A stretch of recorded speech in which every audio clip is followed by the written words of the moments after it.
Okay, dear students, let us read our text once again. We have seen the main points of the lesson. So, let us go through the lesson once again. Civilizing the native, educating the nation. What is your portion? Okay, history, chapter 7.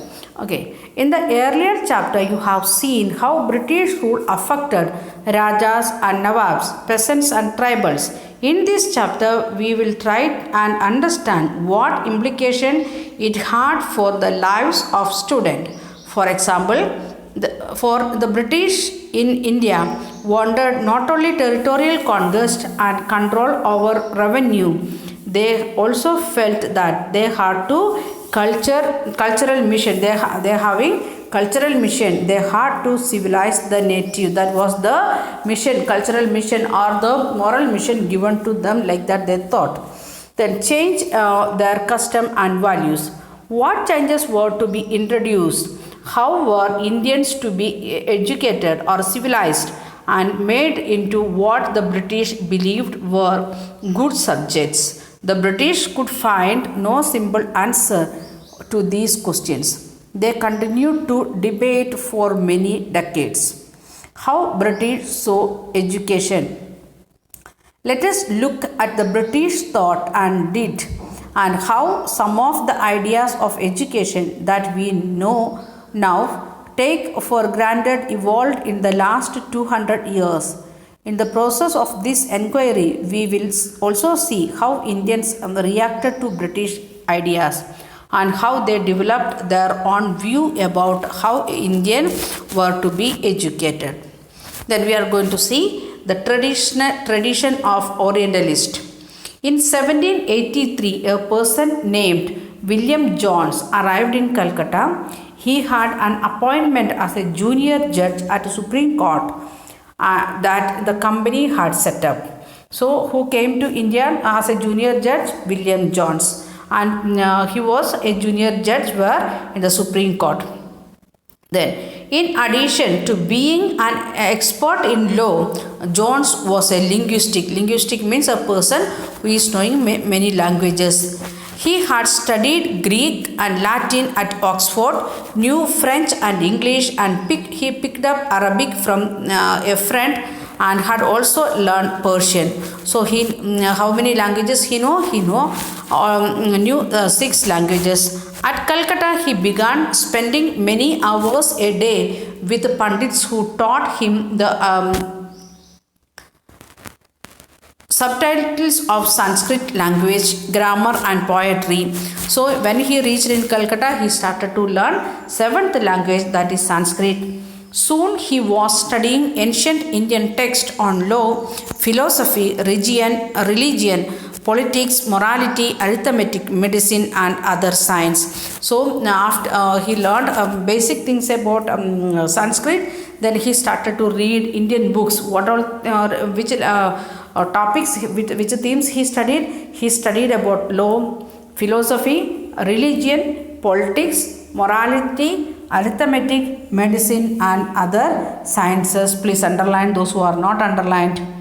Jones discovered that his interests were shared by many English officials living in Calcutta at that time.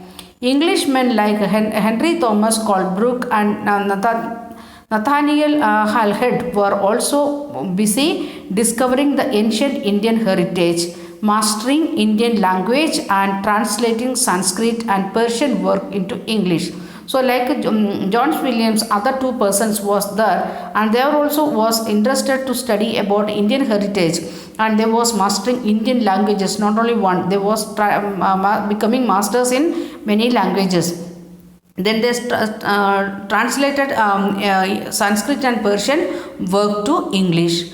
Together with them, John set up Asiatic Society of Bengal and started a journal called Asiatic Research. So the English people together, what they done, they started a society that is known as the Asiatic Society of Bengal. Please underline, and started a journal called Asiatic Researches. Jones and Colebrook came to respect a particular attitude towards India. They shared a deep respect for ancient cultures, both of India and the West. Indian civilization, they felt had attained its glory in the ancient past but had subsequently declined. So when they understood that Indian history, they understood that that India had a glorious past, but now it declined. Then they started to show respect to Indian culture also. Next one. In order to understand India, it was necessary to discover the sacred and legal texts that were produced in the ancient period. So for what purpose they started to study? To understand India. For that purpose, what all things they studied? Sacred as well as legal text what we produced in the ancient time here in India. For only those texts could reveal the real idea and the laws of the Hindus and Muslims, and only a new study of these texts could form the basis of the future development in India. What was their thinking? We want to understand the ancient book. From that only we can understand what is the real Hinduism and Muslims here, and from that we want to start that is the basic for future development of India. So Jones and Colebrook went about discovering ancient text, understanding their meaning, translating them, and making their findings known to others.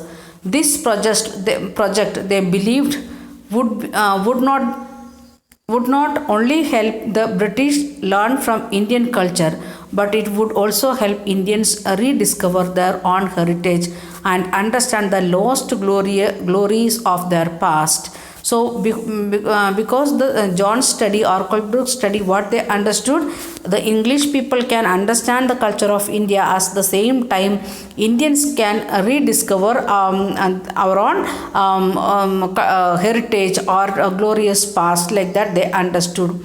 In this process, the British would become the guardians of Indian culture as well as its master. So English people came here and they started to teach what was the Indian culture, like that. Influenced by such ideas, many company officials argued that British ought to promote Indian rather than the Western learning. So some of the English officials they said we want to teach the English literature and other things. They felt that institutions should be set up to encourage the study of ancient Indian text and teach Sanskrit and Persian literature and poetry. The officials also thought that Hindus and Muslims ought to be taught what they were already familiar with and what they valued and treasured, not subjects that are alien to them. Why the people started to think like that? Because the new technology what they are teaching, English people teaching, it is not known to Indian. So which is known to Indian, that we can teach them easily, like that they understood. Only then they believed could the British hope to win a place in the heart of the native.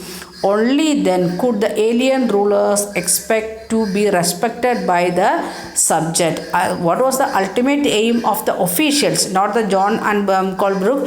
The officials, why they supported Johns and their team? Because they want to get a respect, or they want to get a place in the hearts of the Indians. For that purpose they said like that we can support that one. With this object, a view of madrasa was set up in Calcutta 1781 to promote the study of Arabic and Persian and Islamic law, and the Hindu college was established in Benares in 1791 to encourage the study of ancient Sanskrit texts that would be useful for administration of the country. So what they done, they understood and the Indian culture and other things. Then they thought if we are teaching the same thing, we can get this place in the hearts of the Indian. So they taken the initiative to start madrasa as well as university for Indian things, madrasa for Muslims and university for Hindu college for Hindus, like that. Not all officials shared this view. Many were very strong in their criticism in the Orientalists. So some of the people they were supporting, others then they started to oppose that one. Okay, here it is, we can see one picture. The image represents Monuments of Warren Hastings by the Richard Westmont in 1730. Now the Victoria Memorial in Calcutta, and this image represents how Orientalists thought of British power in India. They was thinking that the how the thought about the. You will notice that majestic figure of Hastings, an enthusiastic supporter of Orientalist, is placed between the standing figure of the Pandit on one side and the seated Munshi on the other side. Hastings and other Orientalists needed Indian scholars to teach them the vernacular languages, tell them about the local custom and law, and help them translate and interpret ancient texts. Hastings took the initiative to set up Calcutta Madrasa and believed that ancient custom of the country and the Oriental learning ought to be basic for British rule in India. With the using the Indian text, Indian books, Indian philosophy, Indian politics, with the help of that one, the British people want to start ruling over India. That was the thinking of whose Warren Hastings. Then we will continue in next video.